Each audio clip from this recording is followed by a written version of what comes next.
The question is which of the following is not concerned with Henry Fayol। अगर हम बात करें Henry Fayol की, तो हेनरी फ्योल ने हमें 14 प्रिंसिपल्स ऑफ जनरल मैनेजमेंट दिए थे।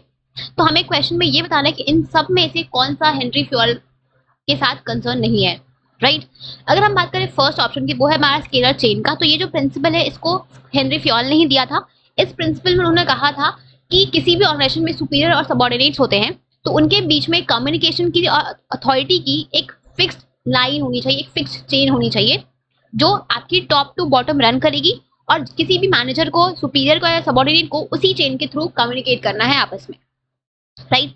अगर in case of emergency contact करना है तो गैंग प्लान के थ्रू दो सेम लेवल के लोग कम्युनिकेट कर सकते हैं। ये था आपका principle of scalar chain, right. तो ये प्रिंसिपल आपकी हेनरी फ्योल की ही है। अगर हम बात करें टाइम स्टडी की, तो टाइम स्टडी जो है ये एक टेक्निक है साइंटिफिक मैनेजमेंट की जो FW टेलर ने दी थी, राइट। इसमें बेसिकली इस टेक्निक में टेलर ने बताया कि किसी भी काम को करने के लिए हमें कितना मिनिमम स्टैंडर्ड टाइम लगता है। अगर कोई पर्सन जिसके पास वो रीजनेबल स्किल्स है, उसको किसी भी काम को परफॉर्म करने में कितना स्टैंडर्ड टाइम लगेगा, इसको हम टाइम स्टडी के हेल्प से डिटरमाइन करते हैं, राइट। तो ये आपका टाइम स्टडी है। तो ये जो आपका टेक्निक है इसको किसने दिया था? इसको दिया था आपका FW टेलर ने, राइट। तो हमें अपना आंसर यहीं पे मिल गया, that is option number 2, that is time study. ये आपका हेनरी फ्योल से नहीं, ये FW टेलर से कंसर्न्ड है।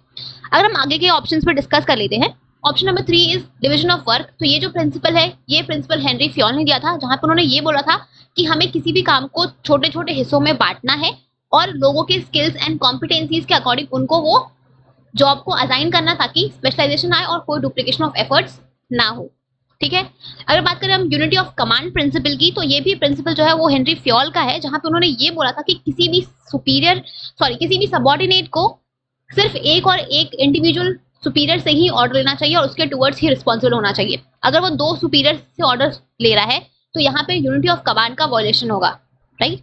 तो just to avoid any kind of confusion and dual subordination, एक सबऑर्डिनेट को सिर्फ और सिर्फ एक सुपीरियर से ही ऑर्डर लेना चाहिए और उसके टुवर्ड्स ही रिस्पॉन्सिबल होना चाहिए, right?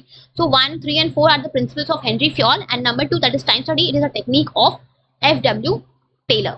ठीक है, technique of scientific management given by FW Taylor. So correct option will be option number 2, that is time study.